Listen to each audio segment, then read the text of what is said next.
4월 3일 법률방송 러투데이 시작하겠습니다. 첫 소식입니다. 박근혜 전 대통령에 대한 1심 선고 공판이 전국의 TV로 생중계됩니다. 법원이 오늘 이 같은 결정을 내렸는데 비슷한 재판인 이재용 삼성전자 부회장과 비선 실세 최순실 씨 재판 생중계는 불허한 법원이 박 전 대통령 재판은 생중계하기로 결정한 배경과 이유, 장한지 기자의 심층 리포트 보시겠습니다. 대법원은 지난해 7월 1, 2심 사건 주요 선고 공판도 생중계를 할 수 있도록 대법원 규칙을 개정했습니다. 같은 해 8월 이재용 삼성전자 부회장 1심 선고를 불과 한 달 앞뒀던 시점입니다.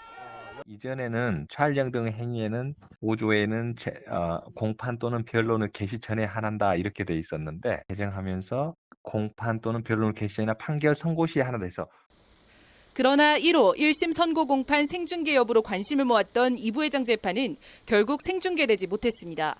재판 생중계에 따른 공익보다 이 부회장 등 피고인들이 입게 될 손해가 더 크다는 것이 법원 생중계 불허 사유입니다.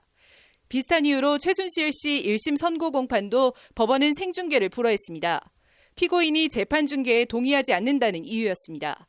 관련해서 박 전 대통령도 어제 재판 생중계에 동의하지 않는다는 자필 답변서를 법원에 제출했습니다. 법원은 그러나 오늘 박 전 대통령 1심 선고 공판을 생중계하기로 결정했습니다. 재판부가 공공의 이익 등 여러 사정을 고려해 중계방송을 허가하기로 했다는 것이 법원 설명입니다.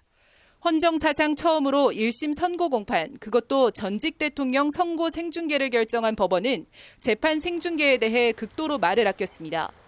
공공의 이익 등 여러 사정 고려 외에는 더 드릴 수 있는 말씀이 없어요. 법원의 박 전 대통령 재판 생중계 결정은 역설적으로 전직 대통령이라는 박 전 대통령의 신분에 따른 결정이라는 분석입니다. 이재용 부회장과 최순실 씨는 아무리 삼성 부회장이고 국정농단 비선 실세라지만 어디까지나 사인에 불과합니다.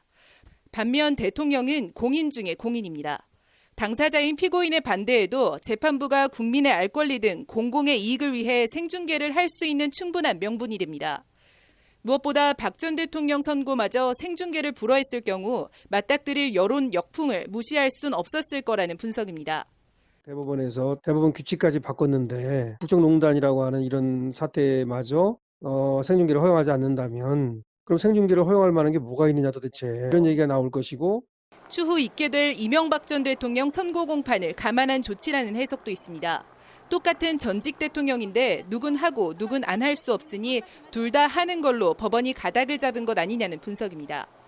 박 전 대통령 선고 공판은 오는 6일 오후 2시 10분 열립니다. 검찰은 앞서 박 전 대통령에 대해 징역 30년과 벌금 1,185억 원을 구형했습니다.